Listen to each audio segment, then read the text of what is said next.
Hello everybody, good evening.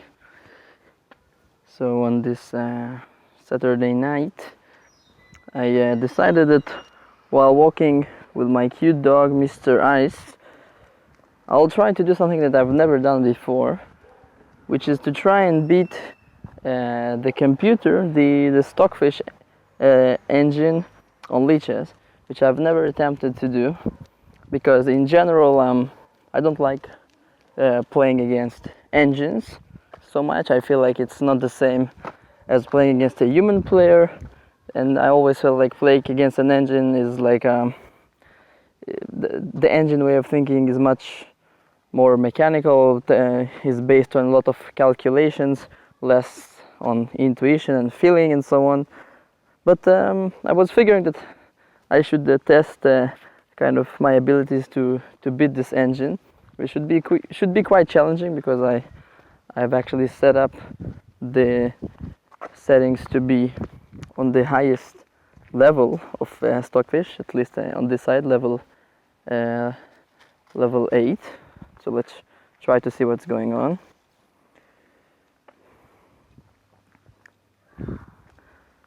So I'm not actually sure even what exactly is the time control here.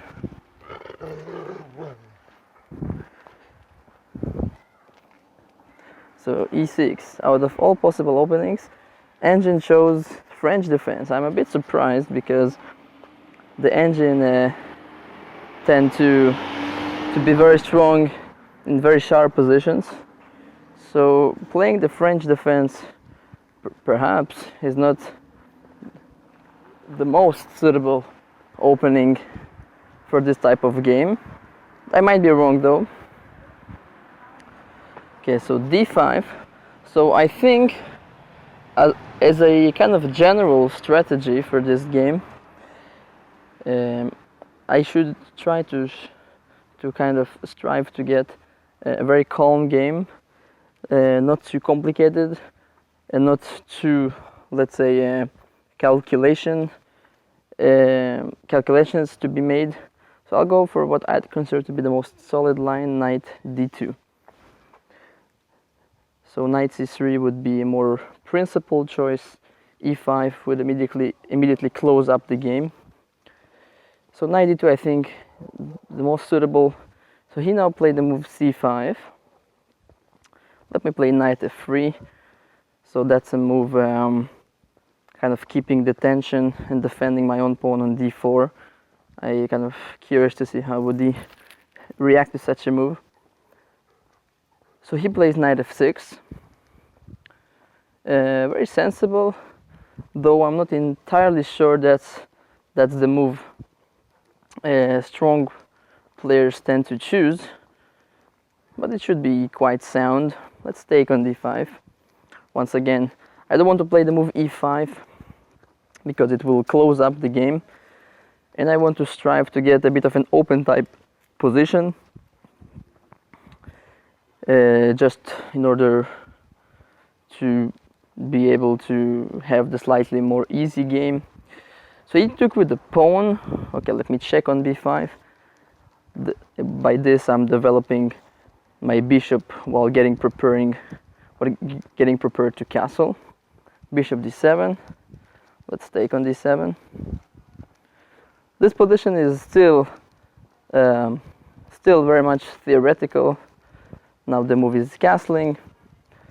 On the next move, I want to play the move rook e1 check, perhaps disturbing a bit his development, but he plays the very sensible bishop e7. Okay, so I must say that I'm quite happy with the type of position that I got. Once again, not because I have a huge advantage, I think I don't.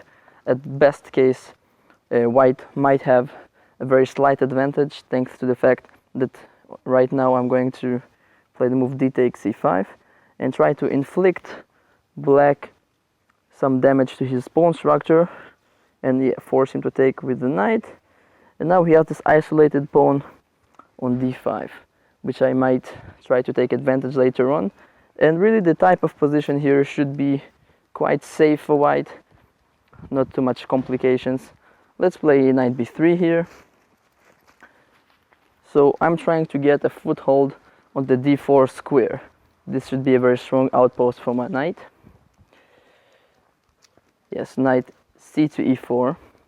So he's trying to seize a control over the e4 square, but the difference between the d4 square and the e4 square is that now I want to play the move knight f to d4. So not only putting my knight on the strong square, the knight from d4 might also might want to go to f5 at some point. And also with this move f3 at any point, I might be able to chase away this knight from its strong outpost. So black played the move castling, which is very natural, even though, as I remember it, black is supposed to play the move queen to d7 prior to castling, just to control the f5 square. And the reason that now is actually allowing me to play this move knight to f5, which I think I will play. So my idea is to put my knight on a, let's say, more aggressive square, and if possible to take on e7 and grab the advantage of having a bishop versus a knight, which should be favorable for me because of the open nature of the position. So he plays rook e8, perhaps preparing to retreat with his bishop to f8 on the next move. This is why I think that I should actually take this bishop either right now or after chasing away his knight with f3, which is a move which is very desirable for me, because once again it's very important strategically to remove this knight from its strong outpost. I'm not really sure what exactly am I getting by playing f3 first, but I kind of like the flexibility of not taking on e7 right away. It's also important to notice that he cannot play queen b6 check on the previous move, because then I would be able to block with my bishop on e3. So knight d6. Now I think I will take on e7. He will probably recapture, well, I'm not even sure in which way he would recapture. Probably queen is the more natural one. So he decided to take with the rook. The only thing I don't like about this move is that now whenever I play the move bishop g5, black will face actually quite an unpleasant pin. So I think I should do it. I can also wait one move just to place my other knight on d4, which, as mentioned, is quite a nice outpost for this knight.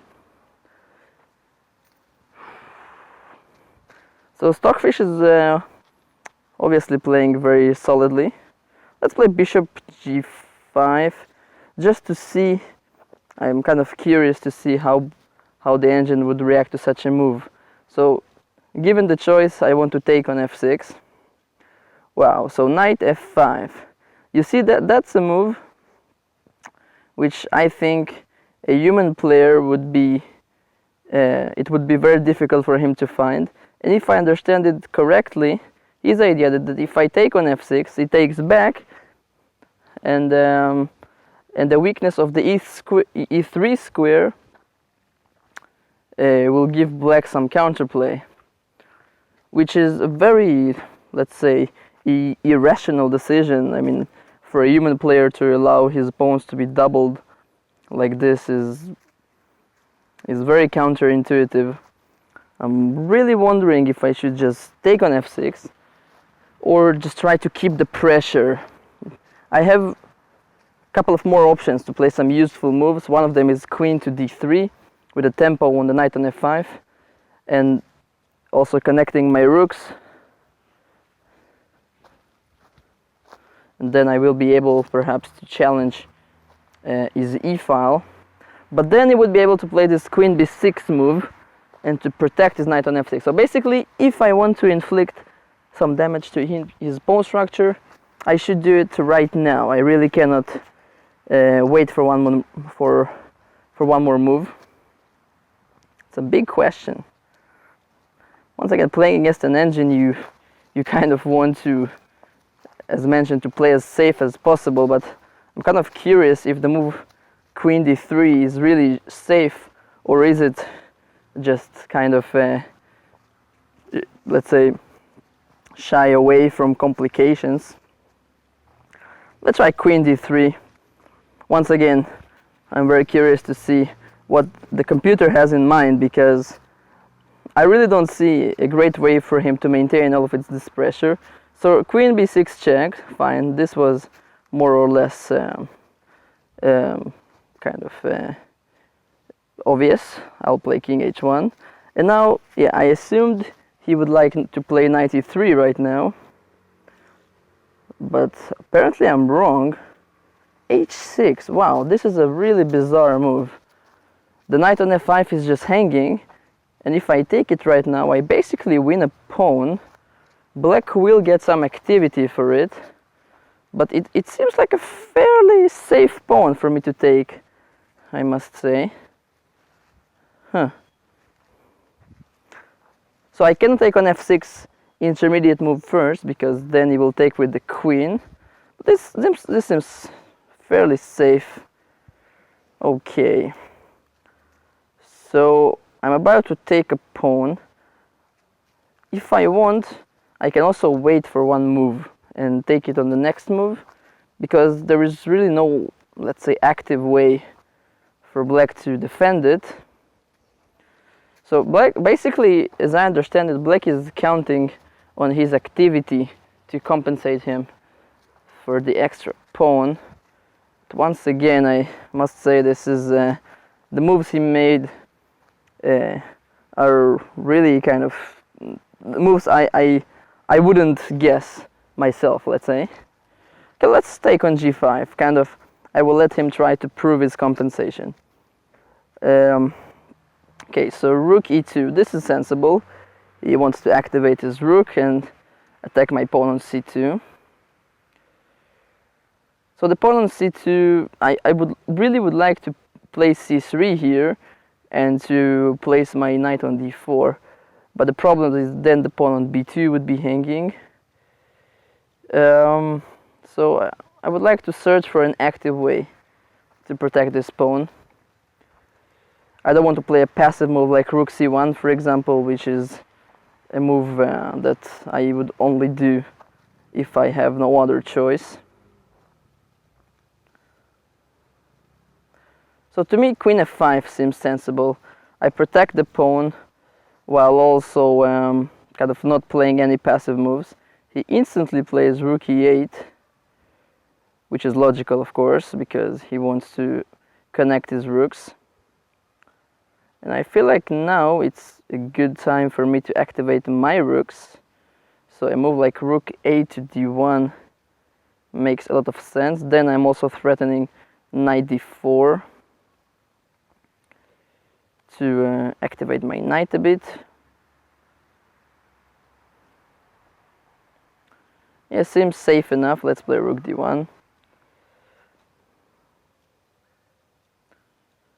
So yeah, g6. Okay, so black is trying to drive away my queen from protecting the c2 pawn, but I have this move queen d3, which should be safe enough.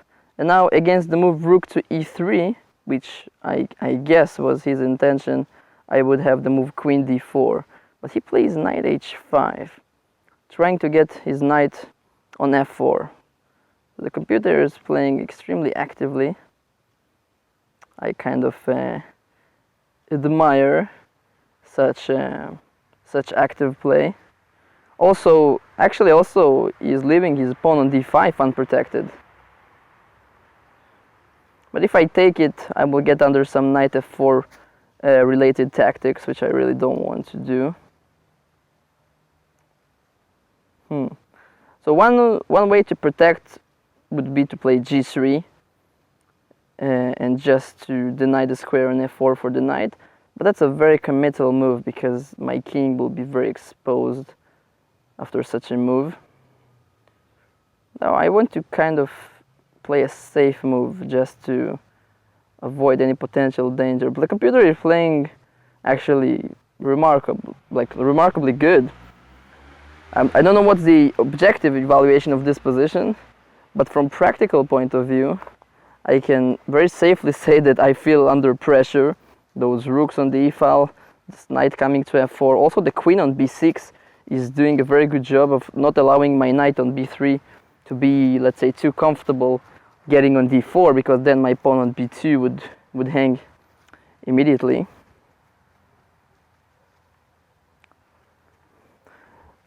But having said that, I still, white's position shouldn't be bad. At the end of the day, I have a pawn up. I don't have like a very clear weaknesses, very big weaknesses, let's say. And if I manage to repel his immediate activity, I should be quite okay. So the obvious move is knight to d4.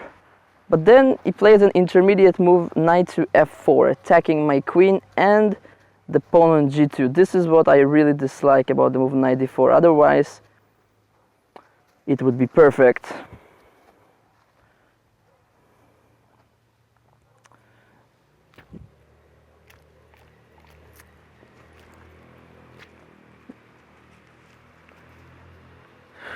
Tough choice there.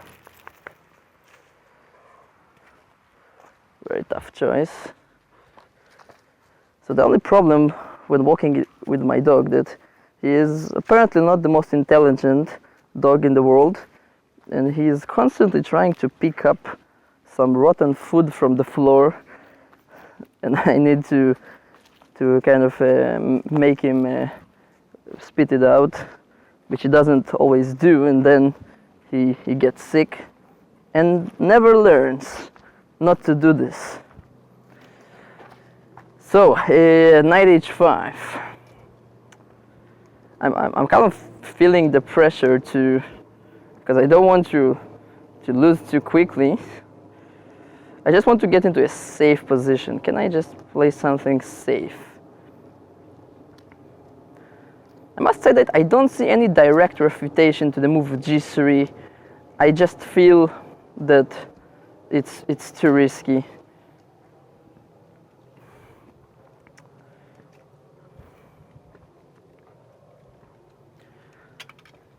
Just want to get a safe position. That's all I'm asking. So,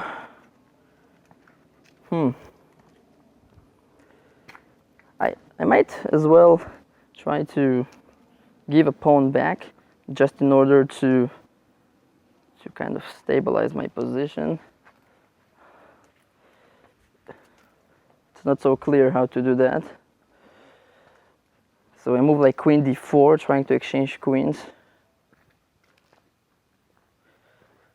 Guys, you need to help me. Really.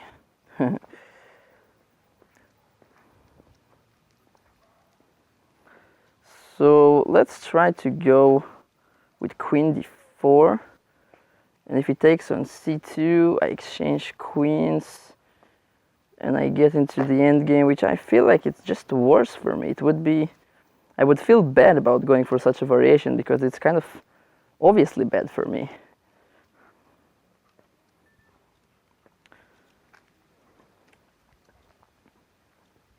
Okay, let's go knight d4. I see some variation in my head where I at least get a fairly safe end game. So knight f4. So I want to move my queen without compromising my c2 pawn. So perhaps queen b3. Let's go queen b3.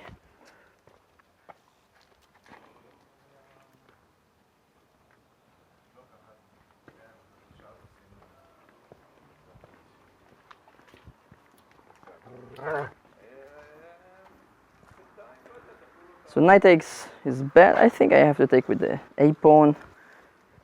Yeah, if you've heard this little bark, that's just because you've seen another dog approaching and he wanted to bark on him. He's a very aggressive dog in general.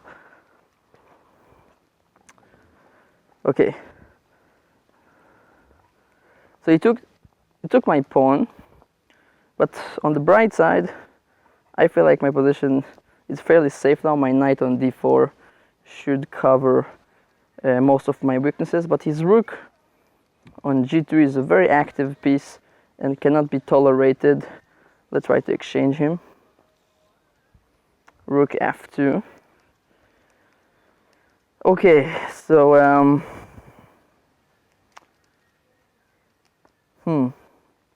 so I would be basically happy to play rook f1, trying to once again eliminate his strong rook. Then he might do knight h3. So I'm thinking about playing a very kind of delicate move, which I'm not sure about. But the move is rook d to f1, with the point that when he plays knight to h3, I can take on f2 without being forked.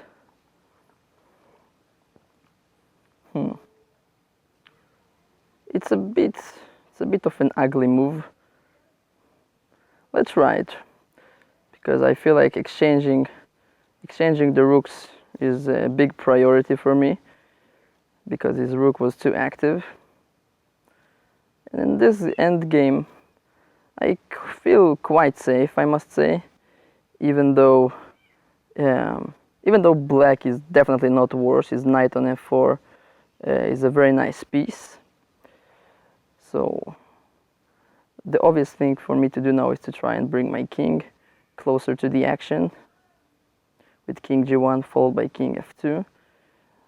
I just need to be careful, because after knight e2 check, he can force the exchange of knights and then get his rook onto the second rank, which is a very it would be a very edgy line, because then his rook would get a lot of activity. But I must activate my king at some point, otherwise I would be just very passive. What other choices do I have? Rook d1 makes a lot of sense, with the idea that whenever he plays rook knight e2, his pawn on d5 would also hang. That's a sensible idea to me. And I'm also kind of curious about what will happen if I just go for the pawn endgame. So just for the sake of learning, let's go king g1. That might be a losing move, because a lot of pieces are going to be traded, but he decided not to go knight e2, and I'm happy, because now I can play the move king f2 and activate my king, at least slightly. I'm curious about the evaluation of this endgame. I feel like probably black is slightly better. My pawns on f3 and h2 are separated. His king is slightly more active on f6. Now my pawn is under attack, so I can play the move king g3, and I can also just allow him to take on h2, actually, because if he takes on h2, I have this tactic king g3, but then he has rook from h2 to d2, so it's not actually working. That's pretty bad.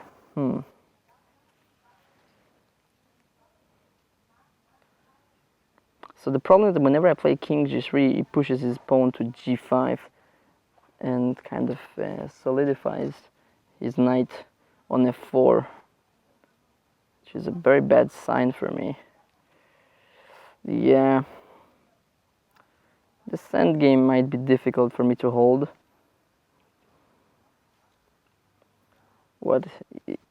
Probably my best move is king g1, which is very sad, actually. I don't see a better move, though. Let's go king g1. At least here I can activate my rook. a5, wow. Now that's Now that's a kind of that's interesting. So he wants to fix my pawns on the queen side, but I'm really feeling like this video is getting a bit too long, and the dog needs to be returning home at some point. So let's just I'll stop the video at this point, and I will continue next time from this position, and we will see if I would manage to hold a draw from this position. I really feel like more than a draw would be probably impossible to reach by this point. So anyway, today we have discovered that the engine on level 8 plays really good, and it would be very challenging to even make a draw against him. So thank you guys for watching. See you guys next time. Bye bye.